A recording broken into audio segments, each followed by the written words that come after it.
Hello. So welcome to this week's midweek chat. I'm in the gathering space of our church, which is as empty as our church. Our church is now, of course, open on a limited capacity basis for weekend mass. And but the gathering space, we can't have the gatherings and all that. So this is what is usually a place of such joy and fellowship and community, and is not being used now. It's a real sadness. I checked out the refrigerator freezer there, and in the freezer there's several bags of donuts. So I don't know. They can go stale, right? So someone will have to come in at midnight and maybe eat them while they're still good. We'll see. If you'd like a bag of donuts, call me. I'll share. Speaking of food, on the way over here, I had a strawberry angel. Someone left me a pint of strawberries, and I brought them in. And while I was eating them, I saw a bee was feasting on the strawberries. Didn't seem to mind me sharing with me because I was eating them.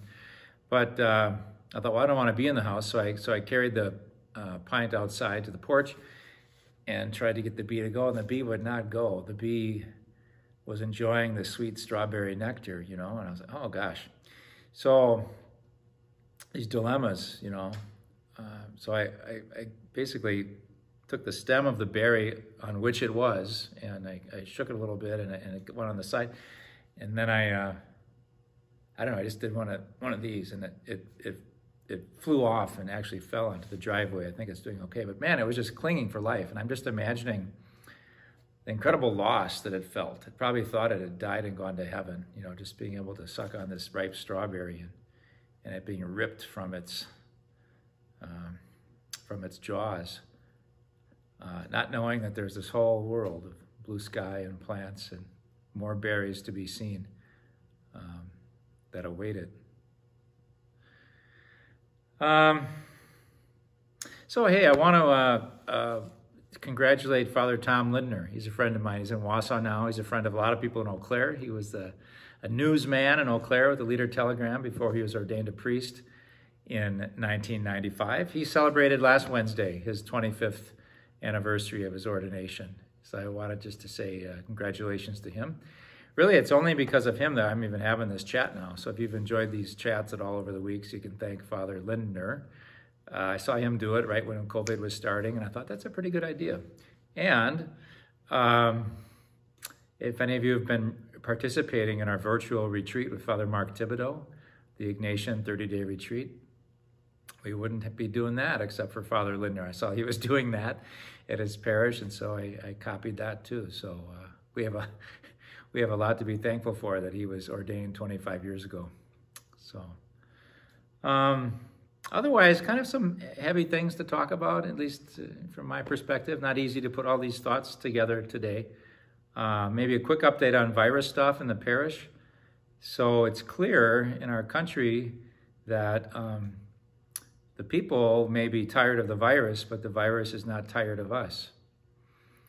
And it's going up in a lot of places. And here it's not, going up like crazy, but I think it's pretty clear that we need to continue to be vigilant, and the wearing of the masks at church and the not singing and all those things that are frustrating are things that we need to continue to be as safe as possible. And again, you're under no obligation to attend Mass here.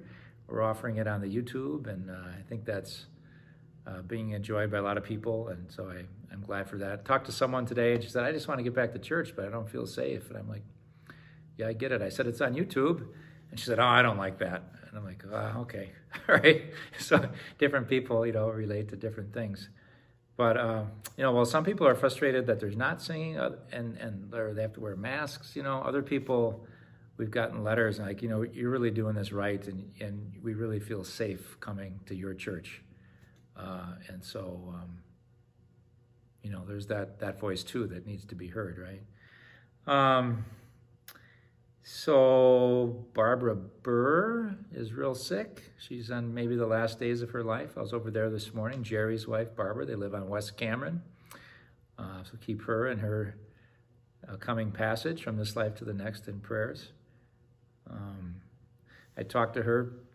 She's famous for, Jackie would take her communion and she would give Jackie bags of Cheetos to take to Father. And so I didn't know if it was appropriate or not, but I thought I would make sure she knew who I was because I had my mask on in their house and had my collar and stuff. But after I anointed her, I said, Barb, this is Father Tom. I'm your Cheetos guy. I don't know what I'm going to do. If it's time for you to let go of this life, I'm going to have to find a new supplier for my Cheetos. And she gave me a big smile and squeezed my hand. So it's nice to make those connections at important times. We've had a lot of funerals, but I don't mean they've been, but it's been people of a ripe age. We had Barbara's in her 90s, and Bill McSorley was this week. He was 90.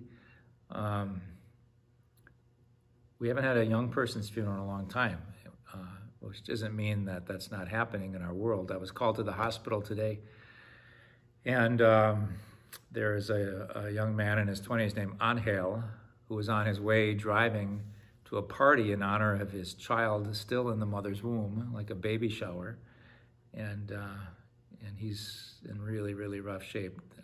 So I don't know. I shouldn't say that he'll die necessarily, but there's a lot of hurt going on. So we keep all that in prayer.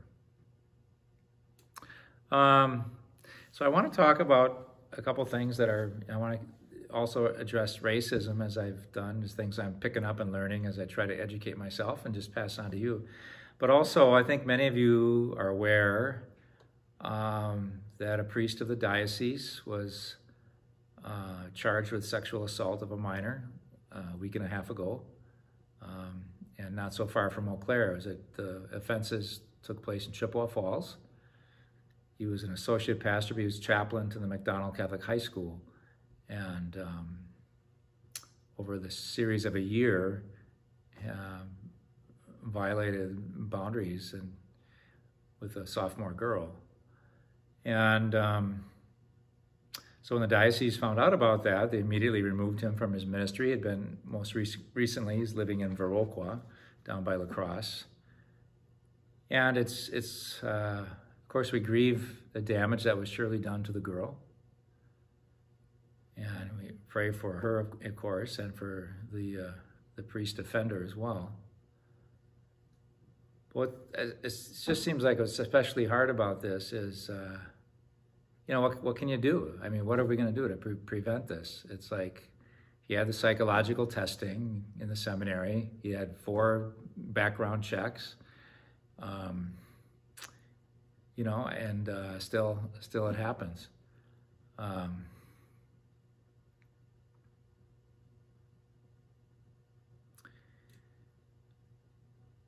I think some people say, well, we had some listening sessions on this last year when they released all the names from the diocese of the priests offenders over the decades.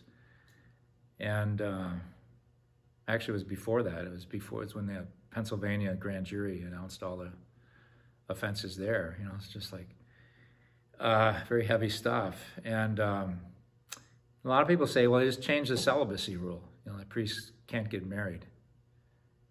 And that's an interesting comment. I don't think celibacy is a direct cause. I don't think it makes people offenders. You can just see how it's functioned in my own life. I feel like it's drawn me closer to Christ in many ways, just as I assume and I hope marriage is that for others who are married, that it draws us closer to Christ, whatever our commitment in life is,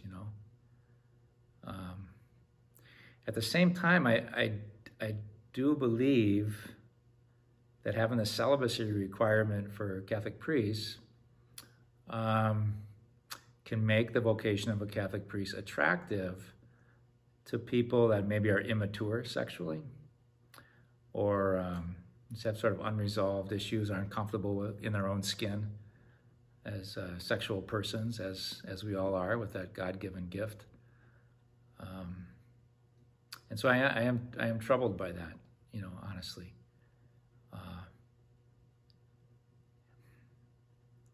And they're not taking a vote on that issue, so it's not like that will probably change. So then I'm just left with, well, what do we do, And I know that it's endemic in society. It's not just priests, It's how do we stop sexual abuse among teachers or scout leaders or, fathers and uncles. And it's just awful. I think they say, I just looked it up, the Center for Disease Control says 1 in 4 girls, by the time they're 18, has experienced violations, sexual abuse. It's this beautiful gift that God gives us to be able to relate to one another, to be drawn toward each other, to love one another, to have children, to populate the earth. And it just gets so twisted, and our culture doesn't help. And so that's what's going on. We have another instance of that in our diocese, and I'm grateful that the diocese acted swiftly, and I'm not surprised. I think we have our protocols now, and I'm not sure what else, they could have done. So I don't know how to eradicate that kind of sin and violence from our world, but to stay vigilant, to confront anything suspicious that we see. And I assure you, we do that at St. James. So anyway, we grieve that together, and we hope for healing and a better way forward. But, I say that every time, don't I? So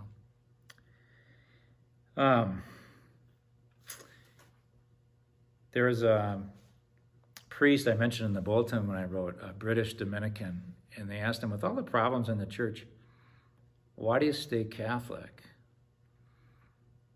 And he said that I choose to dwell with this part of God's people in the Catholic Church because God chooses to dwell with us. And I thought that was beautiful. If God chooses, I wrote down, if God chooses to stay with the weak and the flawed, and tries to make the weak and flawed better, I can do the same. There's some making peace with our flawed nature doesn't mean become complacent to it and allow things or turn an eye, but it is, I think, part of maturing. So anyway, we walk together. If anybody needs to talk about this, please feel free to call me or one of the staff. On a lighter topic, racism, just kidding, it's also an awful topic. So I saw a movie. I've been just watching really good movies about racism. This one was called White Savior, Racism in the American Church. And it wasn't really about Catholic Church. It was about the Christian church more widely, mostly Protestantism. I don't think actually the Catholic Church was even referenced in it. But it was instructive to me. He said, Martin Luther King had a quote that 11 a.m. on a Sunday morning is the most segregated hour in our country, to our shame. When people are in church, that's like the most segregation. There's the white churches and black churches, and talked about in the history of when there was all the white flight, when African Americans moved north from the south into the urban centers, and then the whites fled to the suburbs, and all the big mega churches that developed there were basically white, And it's a story about two men in the late 1700s. History just goes way back. Richard Allen and Absalom Jones, and I think Richard Allen was a great preacher, and this church was growing. Of his Presbyterian or Church of England, what denomination it was a Protestant church, and they needed to expand. And they said, well, let's make a bigger church. And then the white people with the power said, well, let's just build a balcony. And everybody agreed, but the plan all along was the black people, you'll be in the balcony and the white people will be down below. And Absalom Jones, kind of like Rosa Parks, sat in the bus in the white section. He sat down in the white section of the church, and he was expelled. And so those two went off and they started their own black churches. So, you ever heard of the AME Church, American Methodist Episcopal, I think they call it? That Richard Allen started that from that experience of getting bounced out of his church in Philadelphia. There's They interviewed a black woman who said she went to a service in a white church and said it basically was unmoved by the whole thing. She said for her, Christ in a worship experience has got to be a source of hope and rescue in face of ongoing oppression. My church service helps me to rise above the pain of the cuts I receive on a daily basis because of the color of my skin. So a lot of this for me was just listening, kind of taking this in.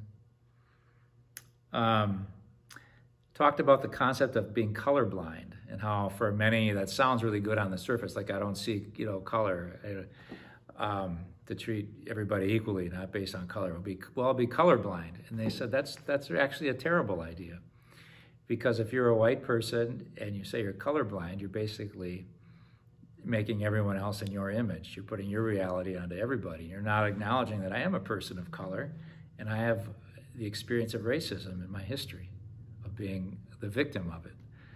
And to say you're colorblind is like you're not recognizing that fact.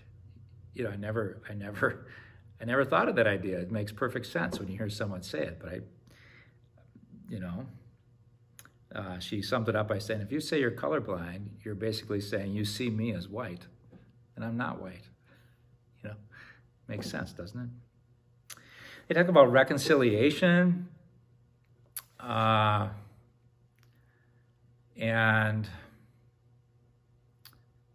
how they said, so that reconciliation is basically something that black people hear a lot that white people want. They want to find reconciliation and peace, which sounds good, doesn't it?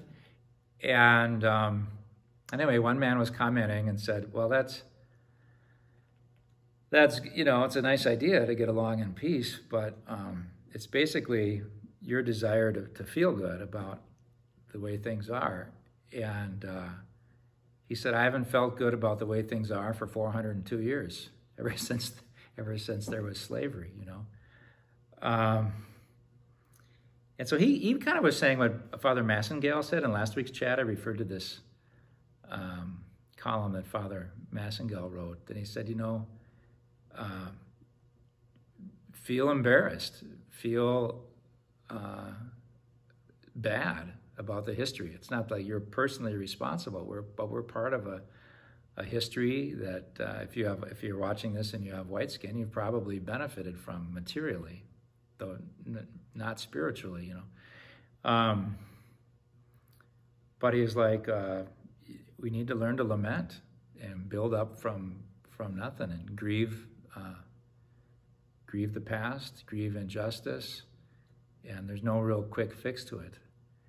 And it's a skill to become comfortable with lament and sadness and just kind of stay in there with the discomfort of that. So I guess I challenge us all to get comfortable with it in our imperfect world. It applies to the church problems I talked about earlier as well, to lament that and grieve that. And,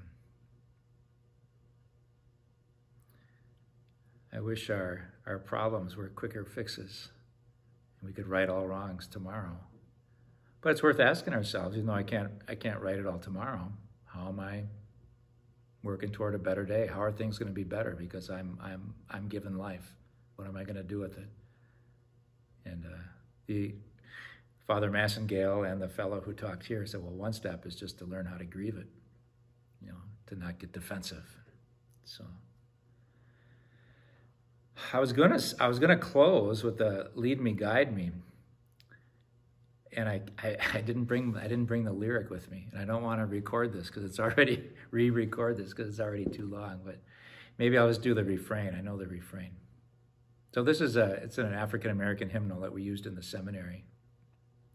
Let's close with this song. Lead me, guide me along the way, for if you lead me, I cannot stray. Lord, let me walk each day with thee. Lead me, O Lord, lead me. God bless you. peace, until we meet again.